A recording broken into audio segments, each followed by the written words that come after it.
akamning suhbatini tinglang va xulosa qilib ko'ring. Aka, necha yildan beri bu joyda yashaysiz? Ayni bu yerda hozir 15 yil bo'lib qoldi. Shu yerda men Kim bilan yashaysiz? o'zim hozir Yolg'iz. yolg'iz yashayman. Ko'ngil uchun ishlab kelib yana bo'lmashida. O'zim tirikchilik qildim, birdan yashamash. Dard ilashib, Jigar sirroz. jigar sirroz maq qo'yishdi. Necha yil bo'ldi hozir? Unga ham bir 3-4 yil bo'lib qoldi. 3-4 yil bo'lib qoldi endi. Yotqizib qo'ydi. Men shunchalik baquvvat bo'lib yurgan ekanman, bilmayman. Og'rimas ekan bu dard.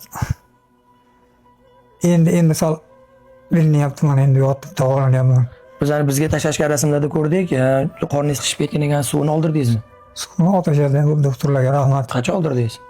Bir hafta bo'ldi, otashadik. Doktorga kim yotqizdi, kim qaradinglar? Singlim bor yaxshi. Singillar hammasi qarashyapti. Singillaringiz donor bo'laveramiz, biz tayyormiz, faqat mablag' bo'lsa deyishdi. Sizni xalqimiz ko'ryapti, bizni xalqimiz saxiy. Sizdan oldin ham bir nechta bemorlarni xudo xolasa og'irini yengil qildik. Xalqimiz ko'ryapti, bemalol murojaat qilishingiz mumkin ota. Endi xalqimizdan men nimani so'rayman hozir?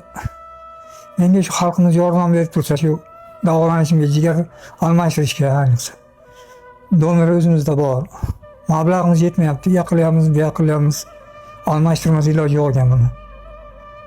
Shuning uchun xalqqa murojaat qilaman. Qo'lidan kelganlar yordam bersin. Mendan qaytmasa Xudodan qaytar. Ekranlaringizda ko'rib turgan karta raqam akamni o'zlarining karta raqamlari bog'langan telefon nomeram, akamni o'zlarining telefon raqamlari. Telefon qilsangiz akamni o'zlari bilan bemalol bog'lanasiz. Xohlang masofadan turib, xohlang kelib duolarini olib, ehsoningizni ayamasdan berib ketasiz degan umiddamiz. Salomat bo'ling. Bemor akamizni yashab turgan uylari oldinroq sotilgan ekan. Bu aka qayerdan desanglar, Namangan viloyati Yangiqo'rg'on tumani birlashgan G'ovozon qishlog'idan. Videoni ko'proq odamga tarqatib qo'ying. Duo qilib turing va ehsoningizni ayamang.